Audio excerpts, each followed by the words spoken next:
ilang years na yon ang nakalipas. At ito pala, dito pa rin pala tayo babagsak. Di ba? Dito pa rin pala uli magsisimula ang Church of God, sanctified in Jesus Christ. Palakpakan natin ang ating Panginoon. Alam nyo, naalala ko yung bahay na to. Dito si Tatay Kabling. Opo. Nung siguro mga 10 years old or 12 years old po ako, kung naalala nyo, kasama po ako ni Pastor Ray Del Rosario. Kasin ko po siya. Ako po yung nagda-drums dito. Kasi naalala ni Sir Emil. Yung kababata ko yung dito eh. Ayun po, ako po yung nagda-drums dito. Ang drums pa namin, ang container. Diba? Talagang yung ginawa lang para magkaroon lang na may masabing drums po. Yun po yung ginagawa namin. Tapos, pag walang drummer, sasabihin sa akin ni Kuya Ray, ni Pastor Ray, ikaw mag-drums.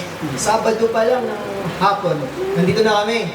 Eh, di ba, yung bus pa lang, yung mula sa Baclaran hanggang dito, mga alam kung anong oras, ilang oras yun ang biyahe. Eh, wala pa namang aircon noon, di ba? Kaya, pero, talagang, siguro, mga 1 year din akong sinasama ni Pastor Ray every Saturday. Talaga kasi weekend yun, walang pasok. Dito kami natutulog eh. Hindi ko alam kung saan yung kwarto dito eh. Ayun, dito. Dito kami ni Kuya Ray. Tapos, after ng Sunday service, may ilog dito eh. Tapos, meron kaming kasama. Alam niyo yung kasama namin? Si, Kalabaw.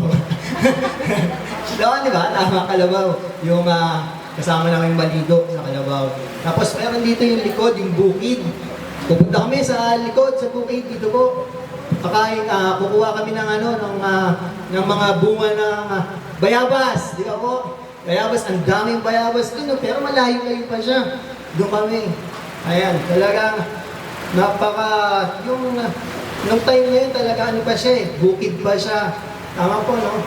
Pero, siyempre, ilang years na yun ang nakalipas. At ito pala, dito pa rin pala tayo babagsak. Di ba? Dito pa rin pala uli magsisimula ang Church of God, sanctified in Jesus Christ. Palakpakan natin ang ating Panginoon. Dahil, sabi nga natin, hindi naman natin alam kung ano yung plan ni Lord sa buhay natin. Tama po? Hindi natin alam kung ano yung plano ng Diyos, kung ano ang mangyayari sa atin. Tama? Pero ang pinaka-importante sa lahat, tayo po ay kilala ng Diyos. Amen po ba? At alam ng Diyos kung paano niya tayo pakikilusin.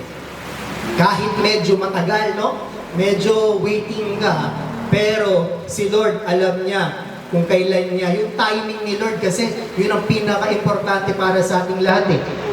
Alam niyo, kaya nga, talagang tayo ay we are blessed. Tama po ba? We are blessed. Sabi mo, sa katabi mo, blessed ka. Mapalad ka. Bakit? Kasi nga po, itong church na to, itong Cavite, satellite na to, ang dami ng mga church, marami ng sambahan, marami ng lugar na napuntahan. I think this is pang-3. Pangatlo na to. Diba? Pero, alam ko, dito na magsisimula talaga yung purpose ni God para sa Cavite Satellite. Amen? Dito na magsisimula dahil gagamitin ang lahat ng nandito para tayong lahat ay magpuri at sumamba at magpasalamat sa ating Panginoon. Gusto niyo po ba yun? Yes. Gusto niyo po ba yun? Yes. Pinakamalakas na palakpak para sa Panginoon! Hallelujah! Kasi tayong lahat ay hindi bumigay eh. Tama po ba? Sa lahat ng laban natin, nakita ko yung Cavite talaga. Maraming pinagdaanan eh. Tama po ba? Daming pinagdaanan. Minsan nababalitaan ko na lang. Parang umaayaw na. Pero sabi ko, merong plano ang Diyos dyan. Kasi merong ginagawa ang Diyos. Kahit hindi natin nakikita, ang Diyos kumikilos para sa atin. At ito na ang resulta ng pagkilos ng Diyos para sa Cavite Satellite Church of God, sanctified in Jesus Christ. Amen!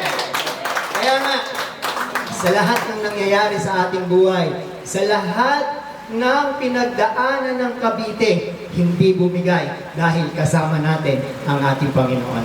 Amen! Amen. Kaya bago tayo, alam nyo, minsan, tayong lahat ay bumibigay, no? Tama po, no? Minsan sa sobrang hirap na ng buhay, hindi mo na mapapansin na nandun ka na sa gilid, no? Nakaganito ka na lang. Nakasandal ka na lang. Tama? Nag-iisip ka na lang, paano pa ba ang buhay ko? Tama? Parang gusto mo nang bumigay. Pero, minsan, akala natin, pinapabayaan na tayo ng Diyos. Pero, alam niyo po ang sabi ko dito, sa ating main verse, ang sabi dyan, sa Galatians chapter 6, verse 9, let us not become weary in doing good. For at the proper time, we will reap a harvest if we do not give up. Ibig sabihin, dapat daw, huwag tayong aalala. Amen! Huwag tayong mababalisa. Tama po? Huwag tayong mangangamba. Bakit? Kasi si Lord, merong proper timing ang ibibigay ng Lord para sa atin. Di ba? Someday, tayo ay ano po? Really? Tayong lahat ay ha-harvest pag hindi daw tayo give up. Gumigive up ka na ba sa buhay? Taas na ang kamay na gumigive up na? Ayaw nyo? Kasi kasama natin ang Panginoon. Amen! Hindi tayo give up dahil kasama natin ang Panginoon. Minsan, marami sa atin ang nagtatanong, Lord, bakit parang ang tagal? Ano ba yung matagal? Lord, bakit parang ang tagal? Ang tagal ng hinihingi ko sa'yo. Ang tagal ng prayer request ko sa'yo. Lord, parang ang tagal ng kahilingan ko sa'yo. Sabi mo, bakit sila pinagpapala habang ako hirap pa rin? Nasabi mo ba yan sa buhay mo? Di ba? Parang nagkakaroon ng comparison. Di ba? Lord, every Sunday, umaati naman ako sa'yo. Lord, every day, before ako matulog, at after ko, di ba? At pagkagising ko, nananalangin ako sa'yo. Pero bakit ganon? Bakit sila pinagpapala habang ako hirap pa rin? Sasabihin mo, faithful naman ako, pero bakit parang walang nangyayari? Tama! Tama, no? Nakaka-relate po ba kayo? Nakaka-relate po ba kayo?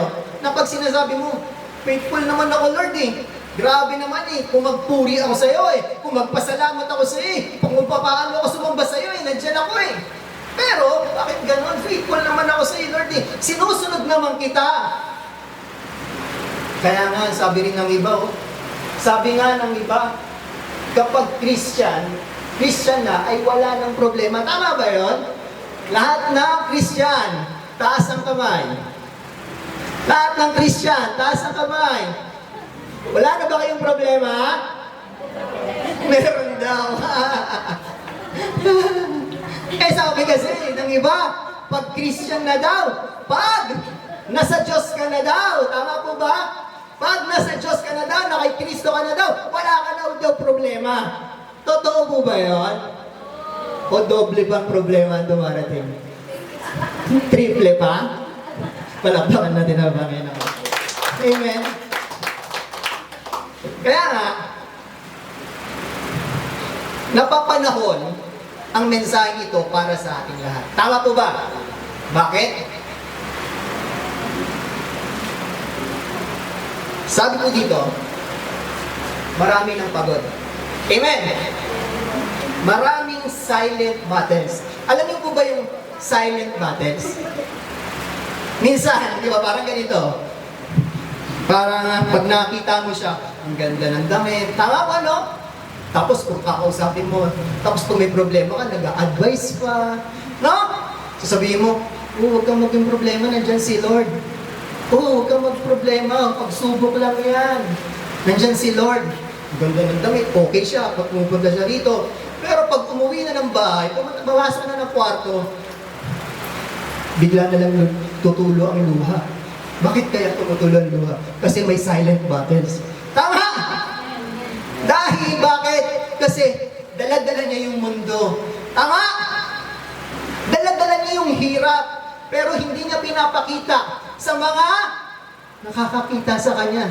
Kasi gusto niya maging huwaran siya. Amen po ba? Gusto niya mapakita na maging ehemplo rin siya sa mga tao. Pero, nakita niyo ba siya? Diba? Naakala mo maayos, pero hindi pala. Ang dami palang problema. Amen? Ang daming mga utang. Diba? Tama! Tama, no? Hindi mo alam, dami palang utang. Akala mo, ang daming yung palang binibili, pang divisoria lang. Akala mo, ang ganda ng damit. Diba? Yung pala, pang ano lang. Diba? Tama po!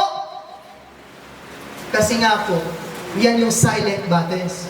At, sinasabi po dyan, maraming nawawalan ng pag-asa dahil sa hirap ng buhay, trabaho, pamilya, at mga personal na laban. Tama po ba? Pero, tandaan po natin, sabi po dyan,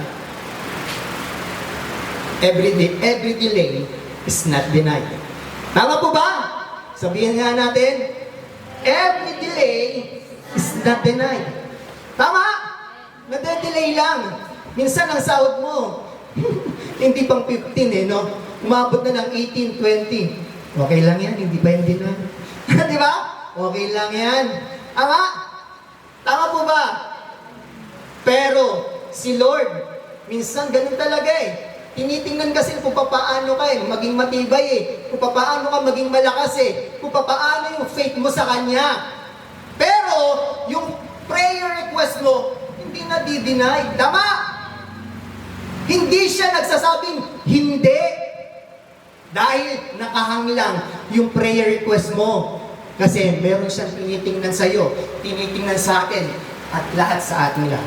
Amen?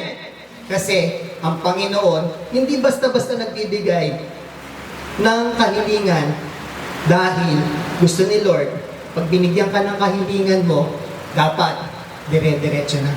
Amen! Ayaw ni Lord yung paputyo-putyo lang. Ayaw ni Lord ng pang-monthly lang. Gusto ni Lord, mas malawak na pagpapala para sa ating lahat. Palakpakan natin ang Panginoon. Kaya nga, minsan akala mo, sabi dito, you are not buried. You are planted. Amen. Ano pong ibig sabihin nun? Akala natin tayong lahat ay inilibing na. Ibig sabihin, akala natin lahat, tayong lahat ay kinalimutan na ng Panginoon. Nandiyan pa po ba kayo? Akala natin, pinabayaan na tayo ng Diyos. Tingin nyo, pinabayaan tayo ng Panginoon? Pero ang sabi dyan, you are not buried. You are planted. Ibig sabihin, tinanim ka lang muna. Bakit? Kasi nga, habang ikaw ay nakabaon, minsan may dumarating na matinding kadiliman, pagsubok, problema sa buhay. Kasi yan ang way ni Lord para maging maganda ang tubo mo bilang isang anak ng Diyos. Amen? Kasi ayaw niya na ikaw ay tutubo instant. Nandiyan pa po kayo? Amen. Ayaw niya na ikaw ay tutubo na binigyan ka na fertilizer na mas mabilis kang tumubo. Ayaw niya ng ganon. Amen. Gusto niya, pag ikaw ay itinanim niya, unti-unti magkakaroon ka ng ugat. At makikita, magkakaroon ka ng bunga. Ay, ang ganda na. At ikaw na, kumikinang ka na. Saan? Sa Book of Life. Amen. Gusto niyo po ba yun? Gusto niyo ba kuminang ang buhay mo sa Book of Life? Malakpakan natin ng Panginoon. Kaya nga, ang sabi po dito, ang binhi bago mamunga, dumadaan muna sa ilalim ng lupa. Madilim, tahimik, walang nakakakita. Pero, may ginagawa ang Diyos sa ilalim bago lumabas ang bunga. Tama po ba? Kaya nga, sabi dyan, God's timing is different from our timing. Tama po ba? Yung timing ng Diyos ay kaiba para sa ating panahon. Dahil ang Diyos, meron siyang panahon kung papaano niya tayo bibigyan ng pagpapala. Minsan kasi, ang gusto natin ay instant answer. Tama? Nandiyan pa po ba kayo? Instant.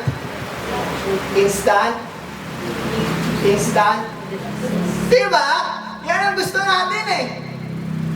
Pero yan ang ayaw ng Diyos. Kasi gusto niya, maging matibay tayong lahat, maging malakas tayo, maging matatag tayo. Nandiyan pa po kayo? Amen. Kaya nga, ang sabi dito, John chapter 13 verse 7, sabi ng ating Panginoong Jesucristo, you don't understand what I am doing, but someday you will. Amen! Sabi po ng ating Panginoong Jesucristo, hindi natin naiintindihan yung ginagawa niya para sa atin. Tama po ba? Kahit minsan nadidelay, kahit minsan akala mo pinabayaan ka na, kahit minsan akala mo kinalimutan ka na, pero sabi ng Panginoong Jesucristo, hindi mo kasi naiintindihan. Tama po ba? Nandiyan pa po ba kayo?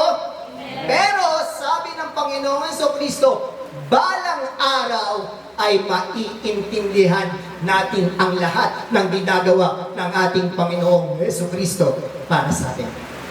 Amen! Kaya nga sabi dyan, God has perfect timing, never early, never late. It takes a little patience and a whole lot of faith. Kaya nga, ano sabi dyan? But it's worth the wait. Ano sabi sa kanta? Kailangan mo tibay ng loob. Alam niyo po ba yung kanta? Basta't maghintay. Palakpakan natin ang Panginoon. Kaya nga, minsan akala mo, tayo ay, nandun tayo sa struggle tayo. Minsan ganun talaga eh. Sabi ko dito, your struggle does not mean God has forgotten you. Amen? Yung struggle natin, akala natin, tayo ay kinalimutan ng Panginoon. Sabi dyan, where in the struggle, remind yourself, God's timing, not mine. Amen? God's will, not mine. God's plan, not mine. And God's glory, not mine. Palakpakan natin ang Panginoon. Amen? Minsan akala natin na kapag tahimik ang langit, wala nang pakialam ang Diyos. Pero kahit tahimik siya, kumikilos siya sa akin, sa'yo, sa ating lahat. Amen! Kaya nga, may mga panalangin na hindi pa sinasagot dahil may inaayos pa ang Diyos para sa ating lahat. Mamaya kasi, meron pa tayong kulang. Amen? Meron pang gustong baguhin ng Diyos para sa ating lahat. Kaya, yung ating, di ba, yung gusto nating mga kahilingan, hindi dumarating. Minsan, baka ito ang kailangan natin gawin. Yung character natin. Amen? Tama po ba? Yung character natin. Sometimes yung behavior, yung attitude natin as a Christian, as servant of God. Sometimes kailangan natin mag-change. Amen? Dapat tayo magbago. Minsan, baka ito, direction natin. Minsan, akala mo, diba? Sabi kasi ng Panginoon, forward lang. Move forward. Move forward. Ang ginagawa mo, left, right, backward. Left, right, backward. Kaya sabi ng Panginoon, move forward nga. Move forward nga. Eh, ang kulit mo kasi eh. Di ba? Gusto mo ng pagpapala. Gusto mo ng blessing. Eh, ayaw mo nang mag-forward eh. Kaya nga, minsan, yun yung direksyon. Nandiyan pa po kayo? Palakpakan natin ang Panginoon. Okay. Tama na. At sabi ko dito, at timing ng breakthrough natin. Totoo naman. Kaya nga, sabi dyan, stay faithful even when you see nothing. Tama? Dapat, nandiyan pa rin yung pananampalataya natin. Nandiyan pa ba yung pananampalataya nyo? Mainit pa ba ang iyong pananampalataya? Kasing init ba ng ano? Basta, yun na yun. Amen? Kaya nga, ang sabi po dito, sa 2 Corinthians chapter 5 verse 7, for we walk by faith, not by sight.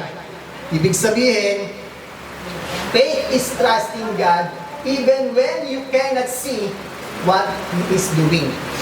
Kaya nga, ano ang dapat natin gawin? Continue. Basahin nga natin. Continue. Continue. Continue. Isa pa. Continue. Continue. Continue. Palakpakan natin ang ating Panginoon. Kaya nga dapat, yan yung ating ginagawa. Okay. Dapat. Kaya, minsan, merong binibigay ang Diyos para sa atin. Sabi dyan,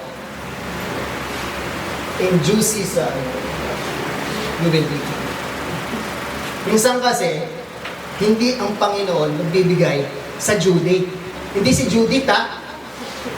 Binisita na ba kayo ni Judith? Kilala niyo ba si Judith? Yung Meralco? Yung water? Di ba? Yung mga bills natin. Hindi, minsan hindi due date eh. Nagbe-base si Lord para sa kahilingan natin. Kasi ang due date, minsan 15-30 lang yan. Minsan monthly basis lang yan eh. Tama po ba? Pero pag sinabing in due season, you will reap. Ang sabi po dyan, ang due season ay hindi maybe. Tama? Tama po ba? Ito ay siguradong panahon na itinakda ng Diyos para tayo isang farmer. Tama? Di ba pag ikaw ay magsasaka, ikaw ay nagtatanim, di ba by season yung pag-aani?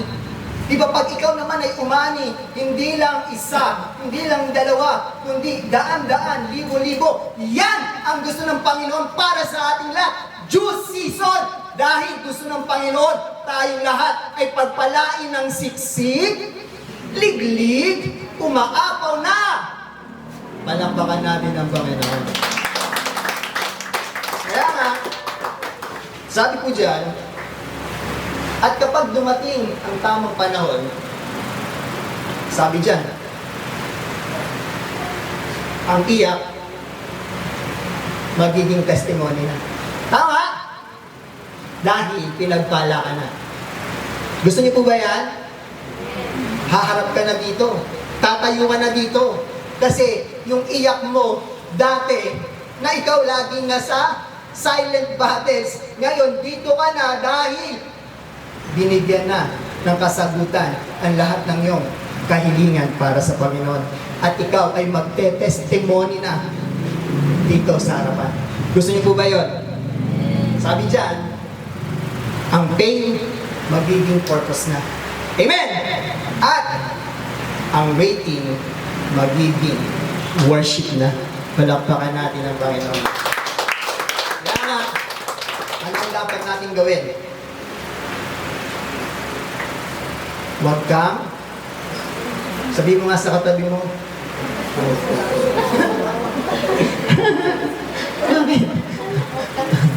yung may lambing ha, sabi mo, huwag kang susuko ngayon. Tama? Huwag kang susuko ngayon. Bakit? Dahil, sabi dyan, no? May aanihin ka pa. May breakthrough ka pa. May restoration ka pa. At ito ang pinakamasarap. may. Palakpakan natin ang Panginoon. Amen! Yan ang gusto ng Panginoon para sa ating lahat.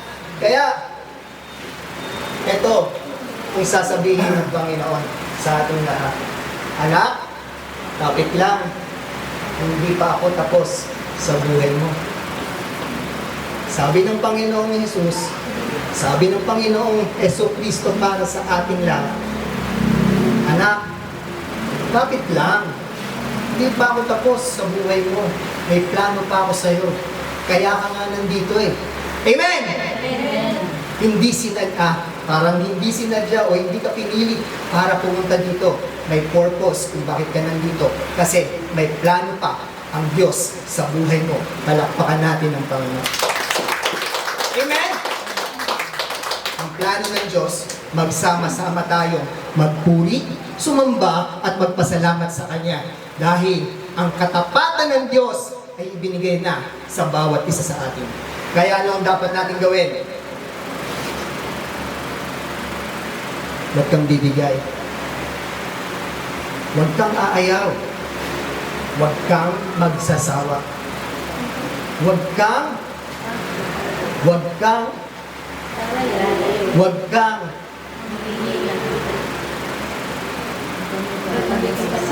palakpakan natin ang Panginoon. Amen! Kaya ang sabi ng Panginoon, huwag kang bibigay, huwag kang aayaw, huwag kang magsasawa, huwag kang mapapagod, huwag kang lalayo, huwag kang manghihina, dahil tayong lahat gagamitin pa ng Panginoon! Palakpakan natin ang Diyos. Kailangan ng Panginoon. Umaiyak. Kaya nga,